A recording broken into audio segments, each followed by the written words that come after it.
Real news में ख़बरनि जो सिलसिलो जारी है। आऊं यहाँ रहमान गुल लाशारी। नाज़िम तव्हां ख़बर खां आगाह कंदा हलूं। कंदकोर सिराणी शाख में पाणी जी खोट सबबि चांवरनि जो फसल तबाह थियणु लॻो।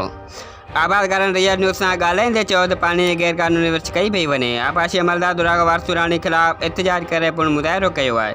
मुज़ाहिरनि जो चवणु हो दुरागो वार सुराणी पाणी ॾियण लाइ रिश्वत घुरी रहियो आहे। न ॾियण ते शाख जो पाणी हथरादू बंदि करे वेठो आहे। वधीक आबादकारनि जो चवणु आहे त सुरानी शाख है, उसमें बिल्कुल पानी नहीं है। ये सारे हम एहतजाज में खड़े हैं। पीछे ज़मीनें आप देख रहे हैं, सारे बंजर पड़े हुए हैं।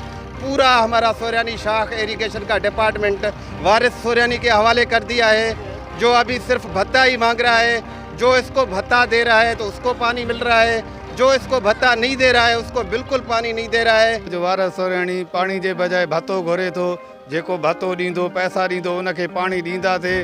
हर जाते काथे पाणी आहे। असांजे शाख सुराणी शाख में पाणी ई कोन्हे। जंहिं टाइम अचे थो पैसा ॾियो त पाणी मिलंदो न।